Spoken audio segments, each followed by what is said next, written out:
Avocado. This most likely isn't your typical local crop, at least if you don't live in Mexico, California, Florida and so on. Or is it? Let's say this avocado was grown in Shelter Cove, California, which is arguably one of the northernmost places where avocado trees grow. It was then packed and shipped all the way up to Portland, about 381 miles north, and sold in a store as local. Although that might seem like a far stretch of the word local, it appears to be totally legal, because apparently local doesn't have one set in stone definition, but for example the USDA uses a 400-mile radius from the original farm to determine if something is local. And since Shelter Cove and Portland are only 381 miles apart, you technically could sell a Californian avocado as local in Portland. Now, 400 miles is still great compared to the things going on in Canadian farmers markets. I've seen this video from the CBC in which the reporter visited farmers markets in Ontario and discovers that 8 out of 10 markets had resellers in them. These guys just bought some mass-produced stuff from commercial growers and sold it as their local produce. One guy even imported some Mexican peppers and also sold them as local. But luckily, American farmers markets are much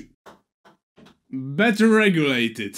For example, to be able to sell produce at the Portland ones, farmers must prove that they've grown the produce either in Oregon or Washington. Or if you sell at a Northern Carolina market, you must be able to prove that the produce comes maximally from 100 miles afar. And a study showed that farmers markets in general also support local economies, because the people are much more likely to go to the stores surrounding the markets and spend their money. If you would like to find out if the people at your specific farmer's market are the real deal or mere resellers, watch out for the classic grocery store packaging like plastic wrapped cucumbers, grapes in a clamshell, or even the stickers on the fruits and veggies. Also, if the goods seem a bit too much alike and perfect, it most likely doesn't come from a small farmer as the stand owner wants you to think.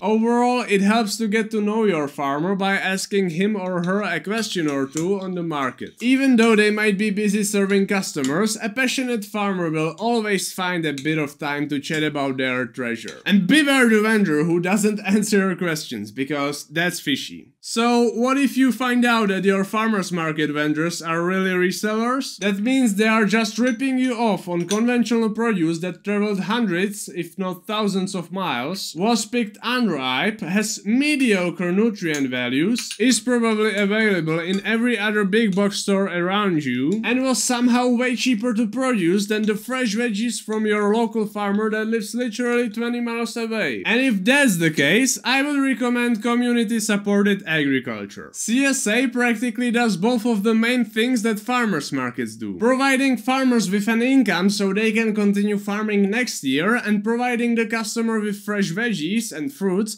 so they have a healthy diet. Additionally, you can schedule the deliveries of the exact amount of fruits and veggies either to your doorstep or to pick it up right at the farm, which gives you extra assurance that it's the real deal. And it gives the farmers peace of mind that they will be able to sell all the produce they will grow. If nothing goes wrong, of course. So, if you live in Portland, remember to buy only Californian avocados. They are local.